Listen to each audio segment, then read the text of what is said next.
दोस्तों नमस्कार, मैं हूं शीतला तिवारी। दोस्तों अभी आपने देखा कि अमिताभ ठाकुर को पुलिस घसीट करके ले गई और उसके बाद जो है जेल में डाल दी। एक आईपीएस अमिताभ ठाकुर, उनकी पत्नी जो है नूतन ठाकुर, समाज सेवी, सामाजिक कार्यकर्ता।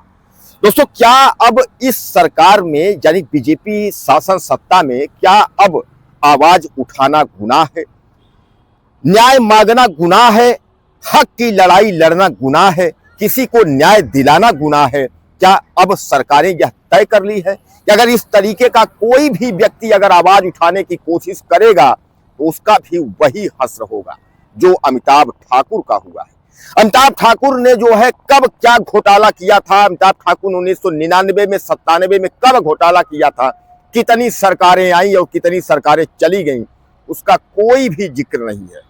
लेकिन अब जो है अमिताभ ठाकुर ने जो है सवाल उठाया, और वह भी मैं आपको बता दूं सवाल क्या उठाया। आप जानना चाहते होंगे कि अमिताभ ठाकुर को सरकार ने क्यों जेल में डाल दिया, यूपी सरकार अमिताभ ठाकुर से क्यों खफा है, आप जानना चाहते होंगे तो आप जान लीजिए कि अमिताभ ठाकुर ने जो है कप सिरप का मामला जो है उठाया था।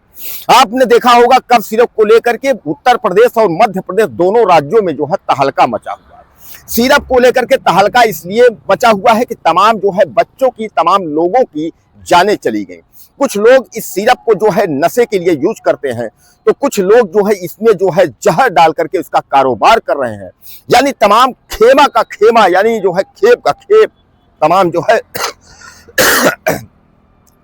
थोक जिसको आप कहते हैं, तो टनों में यानी इतने तादाद में जो है कप सिरप का जो है ये एक तरीके से जो काला बाजारी थी, इसी की जो है उन्होंने जांच की मांग की थी।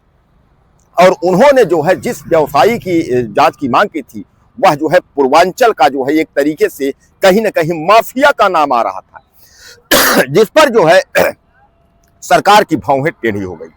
आप जानते भी हैं कि सरकार जो है उसी का काम करती है जो कि सरकार का पीठ थपथपाता रहे।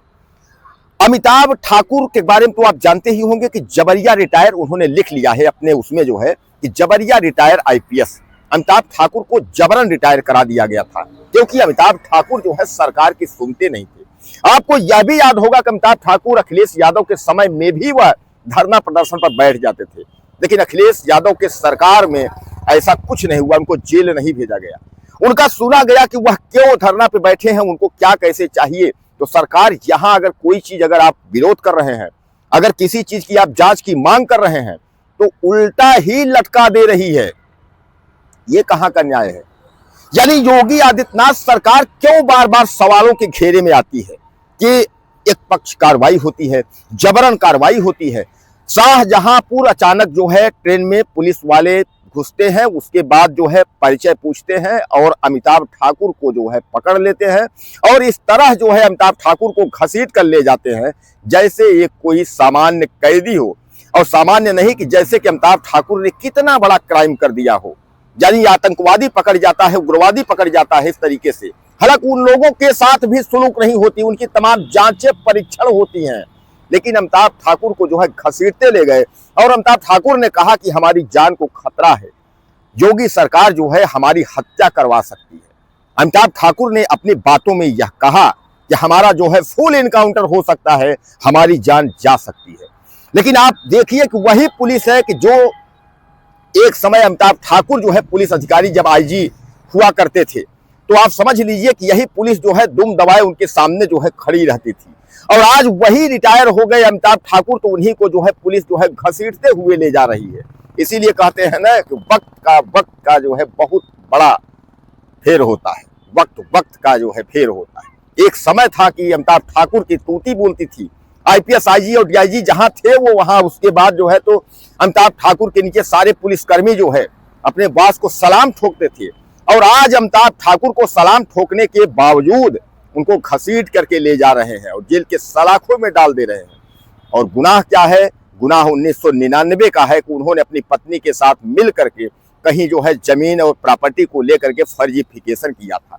अगर इस तरीके देखेंगे, अगर देखा जाए तो मौजूदा वक्त सत्ता का अगर हम बात कर लें, बीजेपी की अगर योगी आदित्यनाथ सरकार के अगर मंत्रियों या विधायकों की हम बात कर लें, तो आप समझ लीजिए 70% जो है वो करप्शन लिप्त है, 70% जो है वो अपराधी हैं। अब बाकी मुख्यमंत्री के बारे में कुछ बोलने की जरूरत नहीं है, बाकी तो आप लोग सब कुछ जानते हैं कौन क्या कैसा है। लेकिन अगर आप न्याय की लड़ाई लड़ेंगे, अगर आप नौकरी मांगेंगे, अगर आप बेरोजगारी से अगर जूझ रहे, महंगाई की लड़ाई अगर आप लड़ेंगे, अगर इस तरीके करने की आप अगर हरकत करेंगे तो पुलिस आपके हाथ पैर तोड़ करके और जेल में भेज देगी। क्या यह तानाशाही नहीं है तो क्या है? अब इस पर संविधान नहीं है। आपको याद होगा इसी महंगाई को लेकर के जब सरकार नहीं थी तो स्वर्गीय सुषमा स्वराज लोग तमाम थे, उसके बाद वह महंगाई पर जो है गैस सिलेंडर लेकर के सड़कों पर बैठ जाते थे। राजनाथ माननीय जो है रक्षा मंत्री जी चूड़ियां भेजा करते थे मनमोहन सिंह को, लेकिन आज कोई बोलने वाला नहीं है, न महंगाई पर न भ्रष्टाचार पर। और अगर आप बोलने की कोशिश करोगे तो सरकार जो है आपको वही हश्र करेगी जो अमिताभ ठाकुर का हुआ है। तो क्या अमिताभ ठाकुर का हाल अब वही होगा जो संजीव भट्ट का हो गया था? यानी अमिताभ ठाकुर का पूरी जिंदगी अब जेल में कटेगी? क्या सरकार यही बहाना लेकर के अमिताभ ठाकुर को अब जेलों के सलाखों के अंदर रखना चाहती है? आपको याद होगा कि इसके पहले जो है संजीव भट्ट के साथ यही हाल हुआ था। अमिताभ ठाकुर जो है वह बराबर न्याय की लड़ाई लड़ते हैं और सरकार जहां करप्शन या जहां गलत होता है उसकी जांच की मांग करवाते हैं और जांच करवाते हैं। इसी से सरकार जो है गिड़गिड़ाई हुई थी, सरकार परेशान थी कि अमिताभ ठाकुर को क्या करें, अमिताभ ठाकुर को किस तरीके से इनको कटघरे में खड़ा कर दें, कैसे करें इनको। और सरकार को जो है वह मिल ही गया, यानी योगी सरकार 1999 के दस्तावेज जो है खंगाल ले आई और उसी दस्तावेज में जो है पूरा लंबा खासा चिट्ठा जो है तैयार करके और सरकार ने कहा ये लो और चलो अब अंदर चलो। अब अमिताभ ठाकुर जो है वह जेल के अंदर चले गए। अब दोस्तों अमिताभ ठाकुर का क्या होगा, उनका क्या हश्र होगा, कब तक वह छूटेंगे कब तक नहीं छूटेंगे, इस पर कोई कुछ बोलने को तैयार नहीं है। लेकिन उत्तर प्रदेश की सरकार जो है जिस तरह से न्याय की लड़ाई लड़ने वाले और तमाम न्याय की मांग करने वालों को लठियाने का कार्य कर रही है, छात्रों बेरोजगारों को जो लाठी मारने का कार्य कर रही है, तो जरूर इसका परिणाम तो भुगतने को तैयार रहेगी सरकार, क्योंकि सरकार जानती है कि हमने जो है इनके साथ जास्ती किया है। लेकिन अब समस्या वही है कि विपक्ष के पास पैसे नहीं है। पैसे क्या, अभी तो अखिलेश यादव ने कहा कि हम 40,000 महिलाओं को सालाना देंगे। अरे आप देंगे ना, अब वो जो कह देंगे कि हम 40,000 देंगे और 10,000 एडवांस लगा देंगे, भैया ये बयाना ले और 30,000 बाद में, तो भैया वहां वोट पड़ जाएगी। अब विपक्ष के पास पैसे नहीं है एडवांस देने के लिए, विपक्ष केवल वादा कर सकता है कि जीतेंगे तो ये कर देंगे। और पब्लिक हमारी जो आजकल है उसको रोजगार भ्रष्टाचार महंगाई से मतलब नहीं है। बयाना दो, उसके बाद बाकी मूलधन दो या न दो, लेकिन बयाना दो वोट लो। अब हाल तो ये है, तो अब भगवान मालिक है कि 2027 में क्या होगा। बहरहाल दोस्तों आपको क्या लगता है कि अमिताभ ठाकुर के बारे में अपनी राय मुझे ज्यादा से ज्यादा दीजिएगा और चैनल को सब्सक्राइब कर लें। अगले वीडियो में फिर मिलते हैं। नमस्कार।